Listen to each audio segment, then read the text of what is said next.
Good morning सगळ्यांना. ओम नमः शिवाय. सकाळी लवकर उठलो होतो. सोमवार असल्यामुळं जाऊन बागेतनं फुलं तोडून आणली आणि महादेवाला पण जायचं होतं. ह्या म्हणजे मंदिरात 2 शिवलिंग आहेत.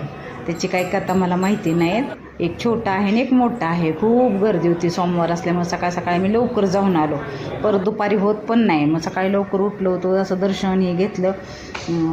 हे शंकराचं मुकुट इतकं छान सजवतात ना. म्हणजे लिंगायत समाजाचं मंदिर आहे, पण सगळे भक्त भाविक येतात इथं. मंदिर पण खूप छान लाईटिंग आणि कुंड्या इतक्या छान सुंदर फुलांच्या आणल्या होत्या. छान सजवलं होतं मंदिर. मग शेजारीच गणपतीचं पण मंदिर होतं. त्याचं पण गणपतीचं पण दर्शन हे घेतलं. घरी आणल्यानंतर मग देवपूजा. आमच्या राजाला किती मिठी असते. मी करतो अभिषेक करत होता पाण्याचा, म्हणजे जलाभिषेक. आणि महादेवाला जलाभिषेकच खरं जास्त आवडतो. आणि राजला पण मी शिकवलेलंच आहे खरं. मुलांना पण शिकवावं देवाचं ह्याचं. त्याची बघा मांडी घालून बसला होता अभिषेक करायला.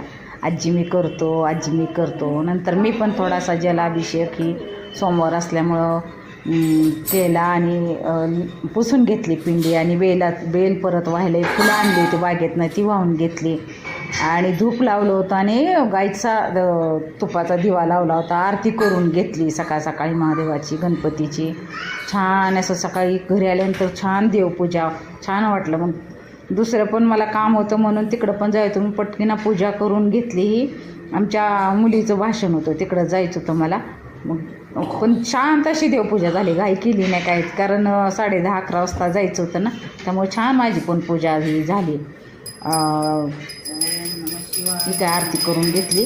आणि ह्याची फुलं निशिगंधाची पण पांढरी शुभ्र फुलं आली होती, तीसुद्धा वाहून घेतली. छान महादेवाला पांढरी फुलं पण आवडतात.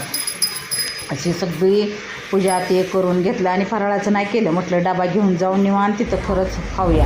मग सांगोला एस टी होती, आपली सांगोला एस टी लगेच मिळाली आम्हाला स्टँडवर गेल्यानंतर. आणि ह्या राज्यस्तरीय स्पर्धा होत्या भाषणाच्या. त्यामुळं सगळे विद्यार्थी इथं तांदूळवाडी म्हणून आहे म्हणजे ह्याच्यात साळमुखपासून 4-5 किलोमीटर अंतरावर आहे.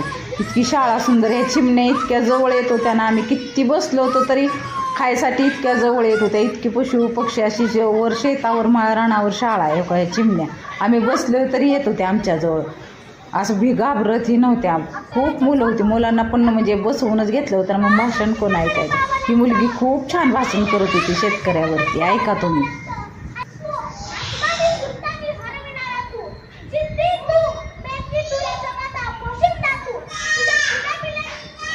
आणि येताना हे झाड होतं, खूप छान झाड होतं हे.